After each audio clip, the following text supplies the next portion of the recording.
evening, family and friends of the hiding place. Some weeks ago, my younger daughter asked me a question. She said, who are your best friends in church? But that got me thinking, in life, who are my good friends? And this is quite a dangerous thing to talk about in public. But I realized actually some of the closest friends I have in this world are found in this room. And they are from the hiding place. And so in 1983, my wife and I visited the hiding place. That's 40 years ago.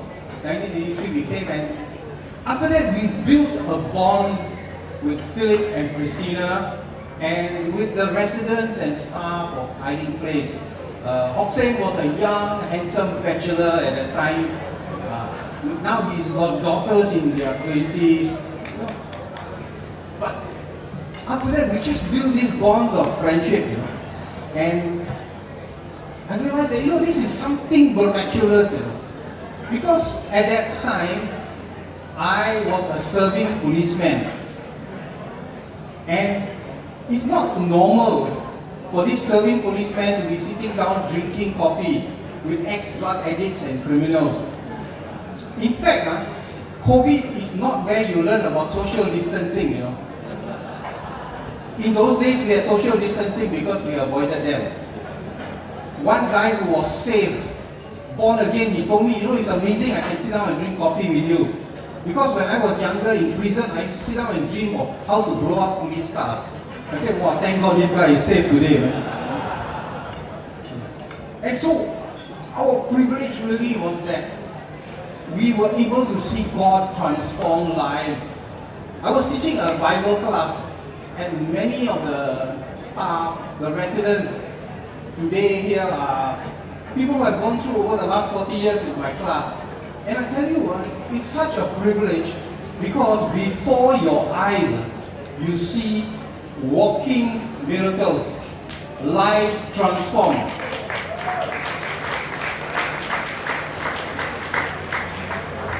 And that can only happen because of the finished work of Jesus Christ.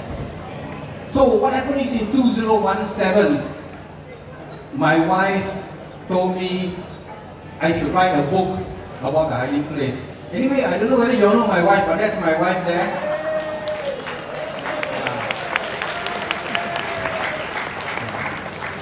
So it took me 5 years to write the book. So she originated my 5-year headache. Anyway.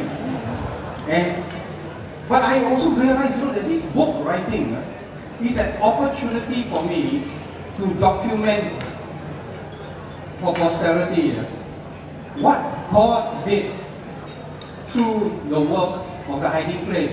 And many of the time when I talk to people, they say 50 years ago I cannot remember what happened, So I told myself, if you don't write it now, 10 years later, nobody will remember what happened.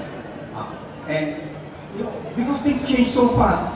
So we just thank God that God gave us this opportunity over the last 5 years. And it was very exciting 5 years because halfway through there was a circuit breaker. So I can't even meet people.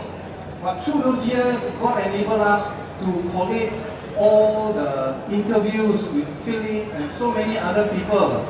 So I got hours of recording of Philip Chan. One day, when I need money, I think I'm going to go on eBay and auction some of his tapes. Maybe some of you will buy for hiding place anniversary.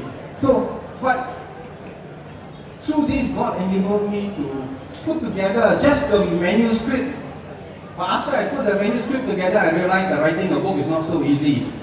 And thank God, God brought these 3 other wonderful women into our life. And they are Sharon, Dora, and Valerie. Where are they? Can you all stand up, please? Thank you. 2 of them are Pastor Hokseng's daughter, and Dora is Jeremy's wife. And 3 of them came together somewhere around July to help me to put the book together. And they spent long hours, 3-4 a.m. in the morning, Sharon still playing with the computer. So thank God, it was a real miracle. that finally, yesterday evening, we were able to get the hard copy printed out. And really, this is a journey of faith for all of us to see God see us through. So, what have I learned from all this, and what do I want to say to you before you all carry on with your fish? What I want to say is this. After 40 years, I still see God touching lives, giving people second chances.